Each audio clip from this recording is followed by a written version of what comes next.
Pak. Kini tak tahu anak-anak kini kok apa Pak, lampu damai enggak? Lampu damai itu Pak, damar ya, dari damar tuh.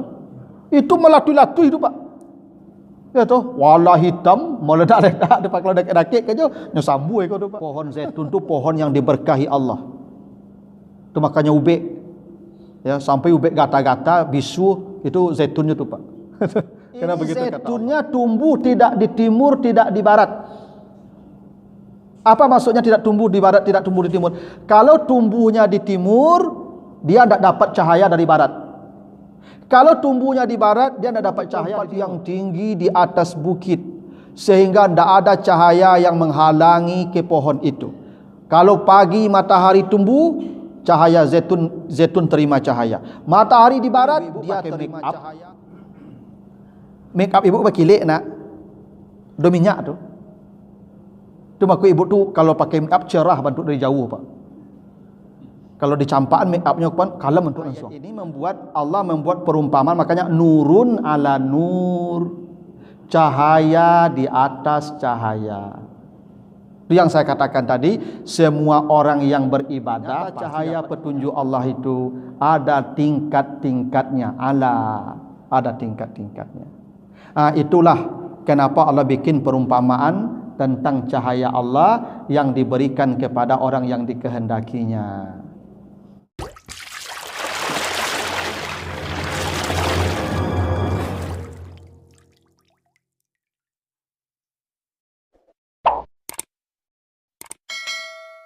Salatu wassalamu ala asrafil anbiya'i wal mursalin wa ala alihi wa ashabihi ajma'in.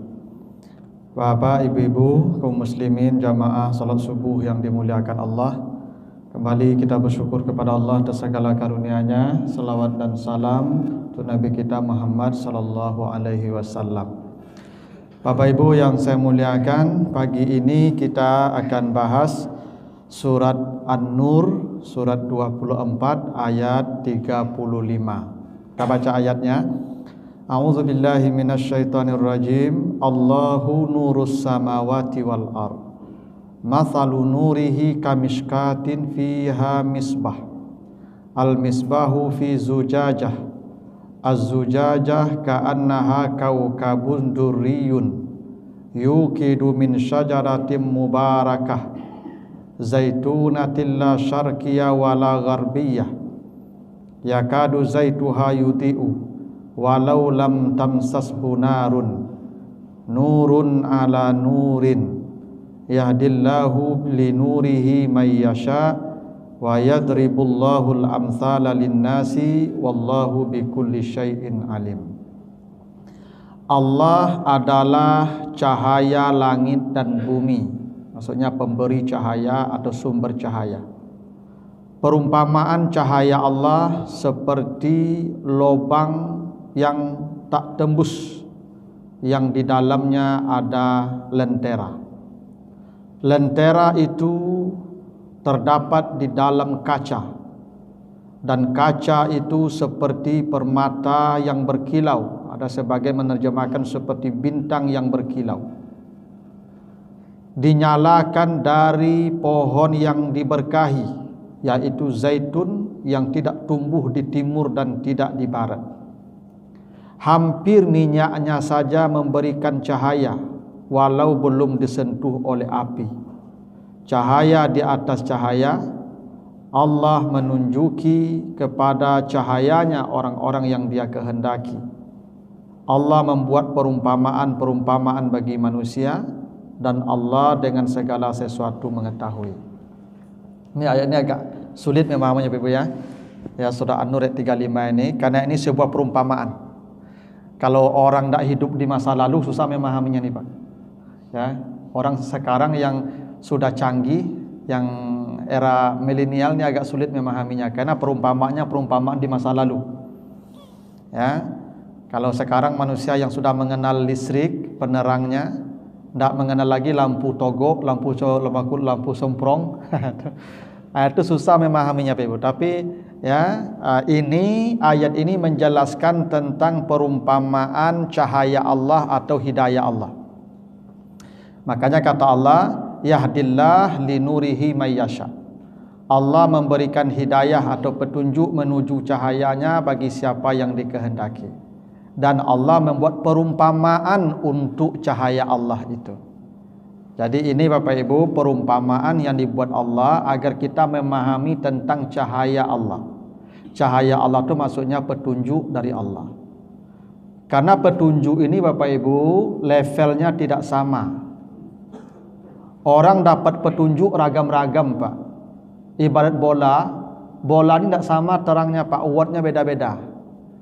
Ya, mulai dari yang paling kecil 5 watt sampai entah berapa watt tuh Pak yang paling terang.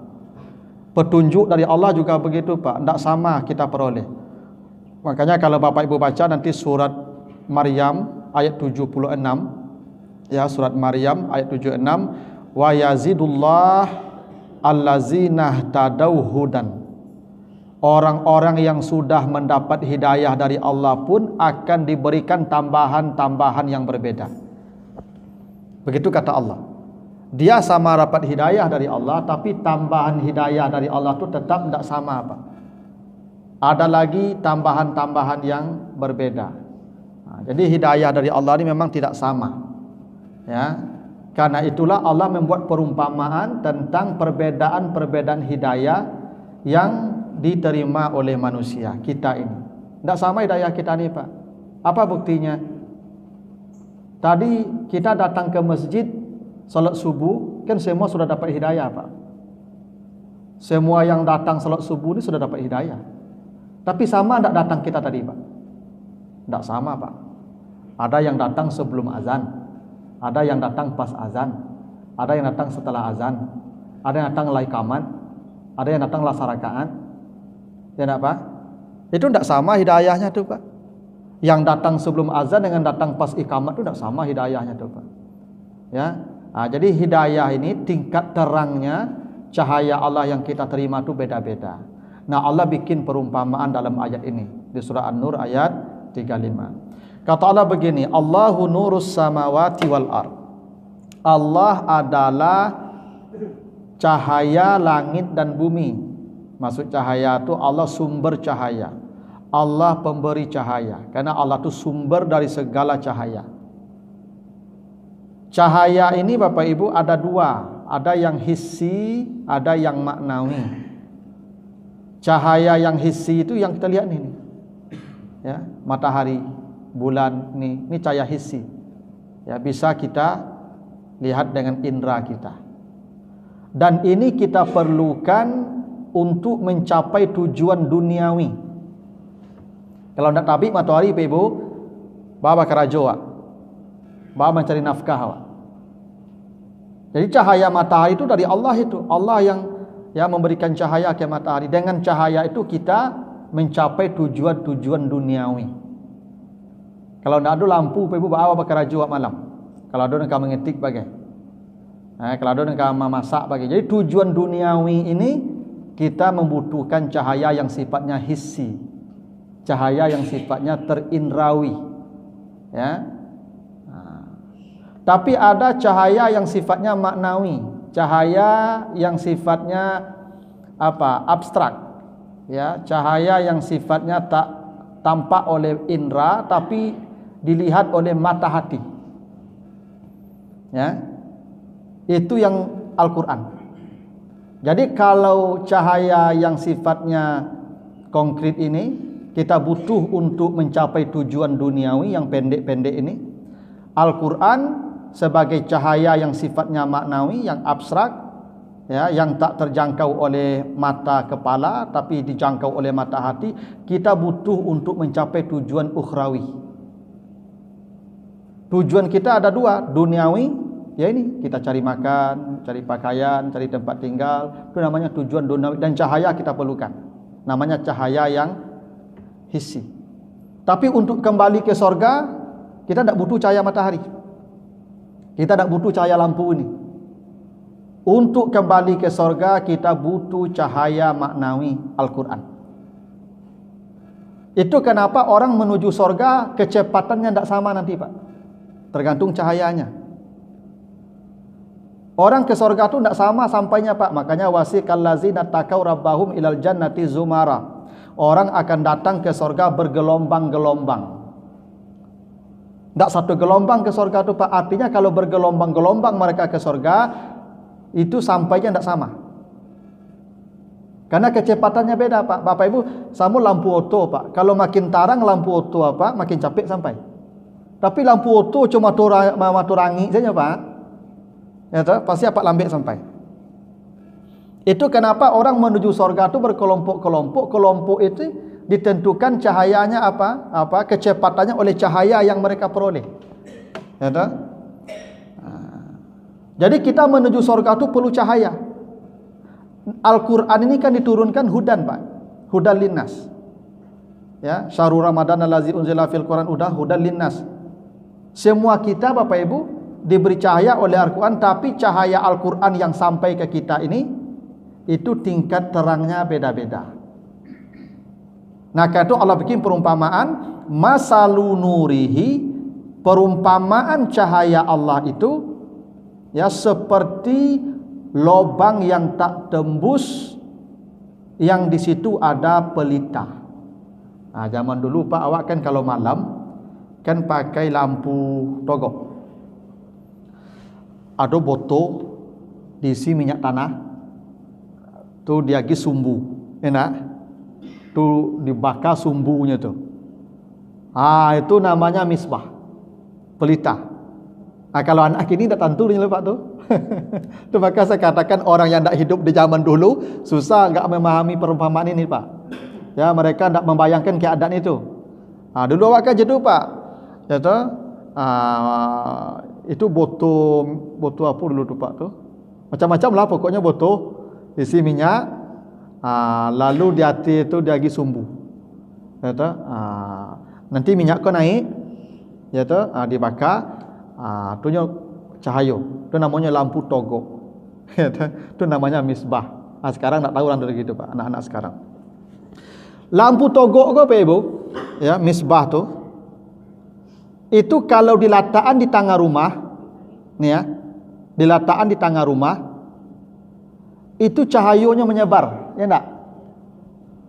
Menyebar, enggak fokus.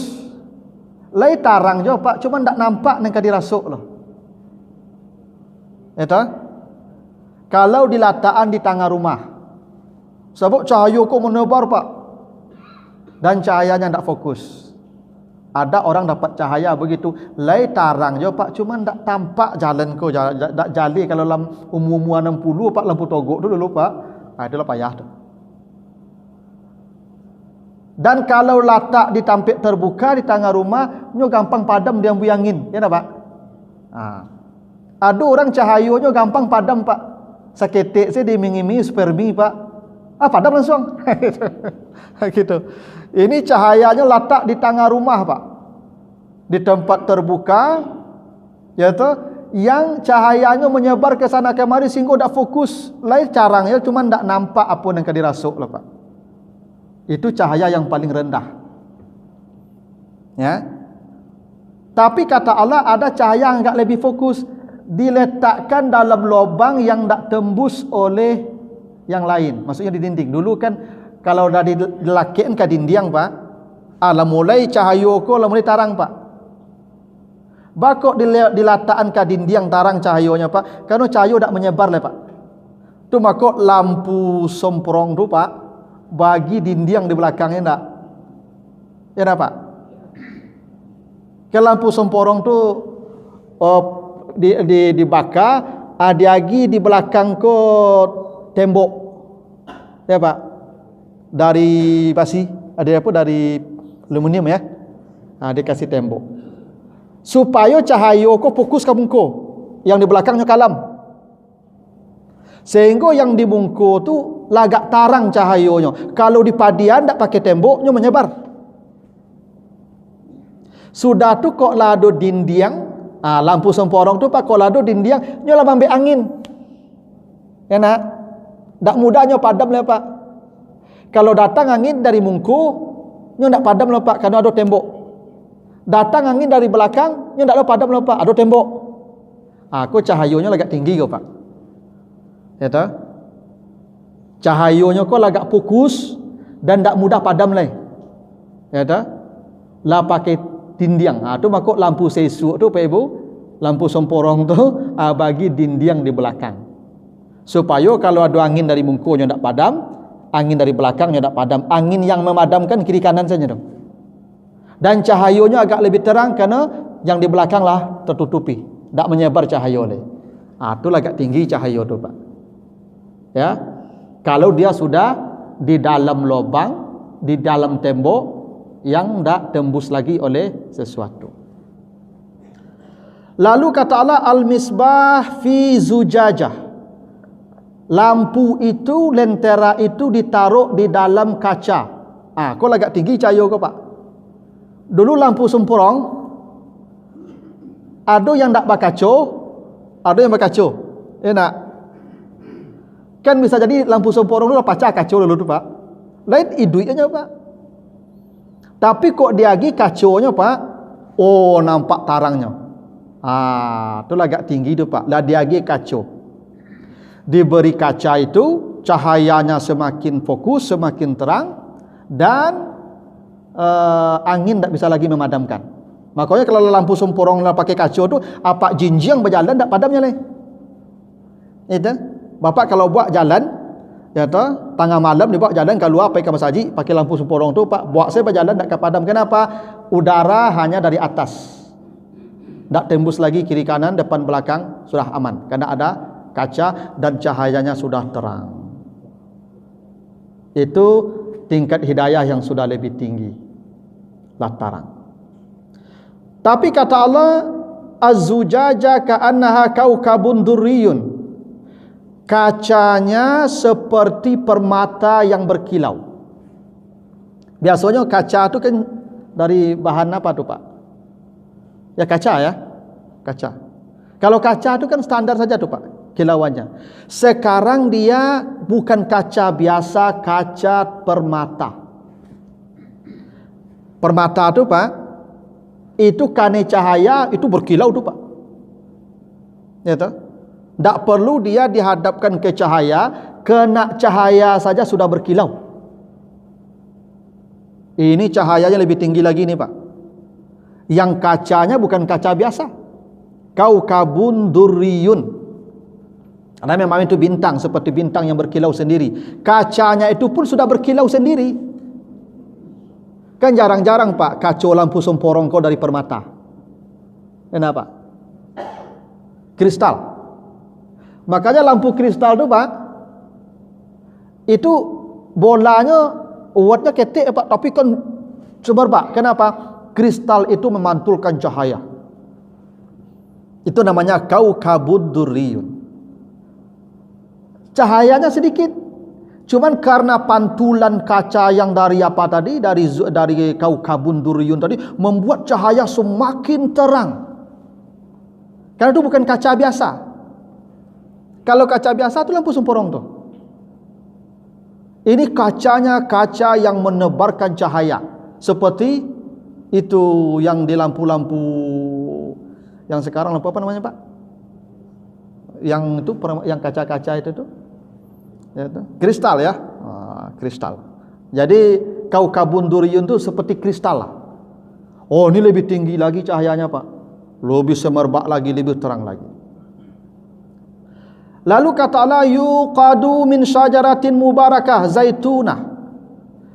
Bahan bakarnya adalah minyak zaitun. Dulu bahan bakar kalau lampu semporong apa Pak? Minyak tanah ya. Minyak tanah itu pertama lai tarang pik ibaso hitam. Ya nak? Ada asap hitam, hidung hitam ni tu kalau lalu tu. Ya nak Pak? Ala babaun, warna soknya hitam. Cahayanya pun merahnya merah agak galuk. Tapi tidak ada yang sudah seperti tadi. Ya, lampunya dikasih cahaya di lampu dikasih kaca, kacanya dari kristal. Bahan bakar minyaknya pun bukan minyak biasa, minyak zaitun yang sangat jernih dan bersih. Kalau bahan bakarnya jernih dan bersih, maka asap tidak ada. Ya tak? Auto apa? Kalau solar minyaknya banyak esoknya, karena minyaknya kotor. Tapi kalau Pertamax turbo, itu tidak ada asap tuh Pak.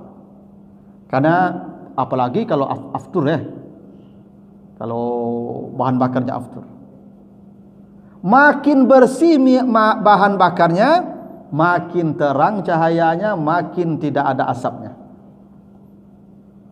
Jadi sama je auto Pak. Auto makin berasi, minyaknya makin kecepatan lebih tinggi itu. Makanya pesawat itu kecepatannya tinggi karena minyaknya aftur yang paling bersih. Maka Allah berikan bahan bakar yang paling bersih, namanya zaitunah. Bukan bahan bakar minyak tanah Pak. Apalagi dama. Coba dahulu kan dama Pak.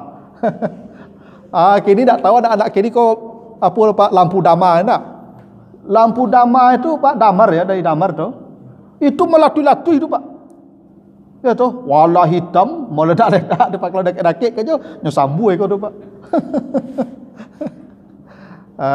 Itu zaman sisuk ya, yang susah hidupnya tuh tahu lampu dama tuh Pak.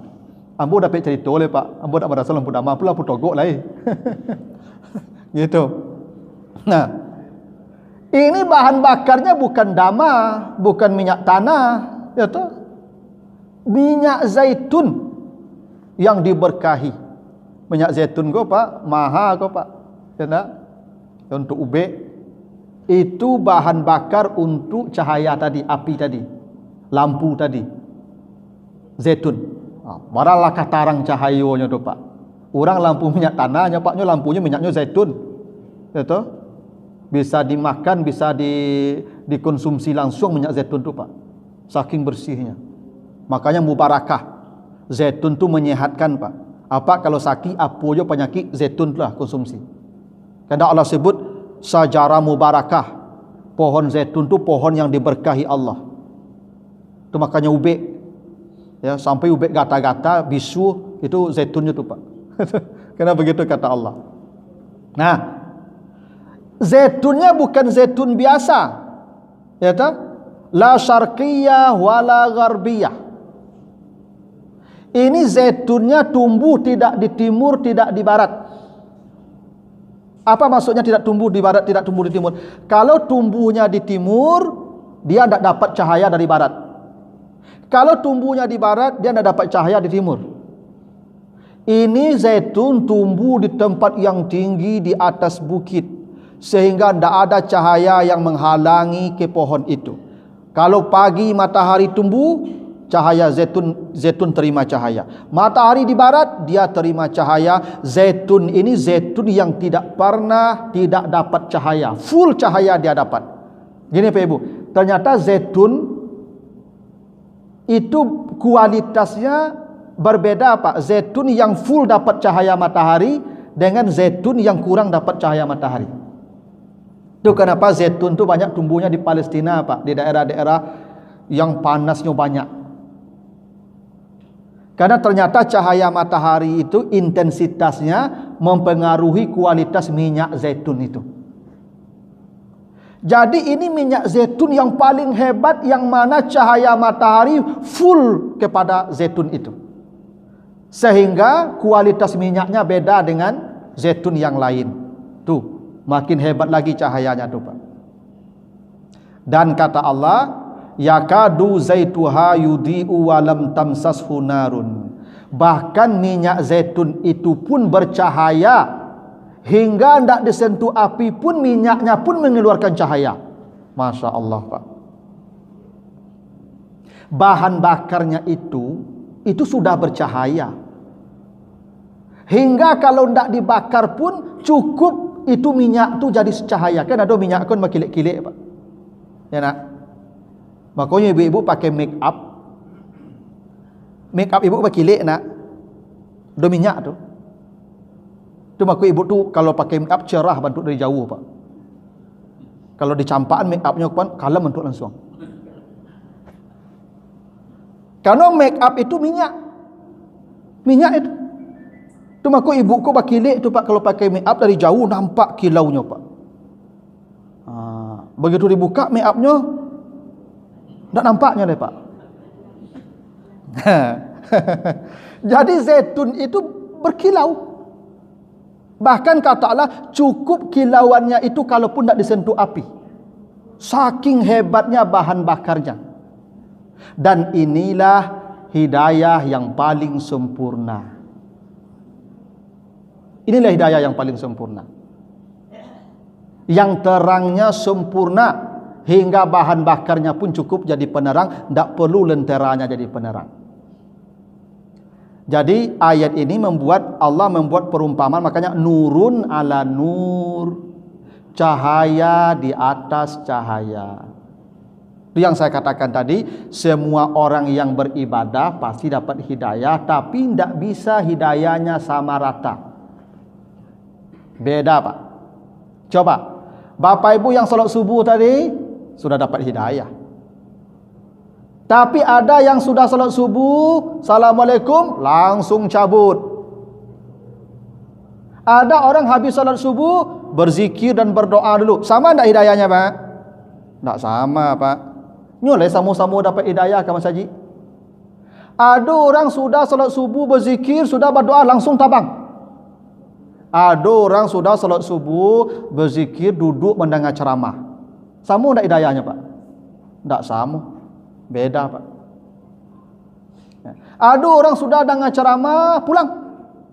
Ada sudah dengar ceramah, duduk di siku dulu, menunggu matahari terbit, lalu salat suruh. Beda tidak hidayahnya Pak? Beda Pak.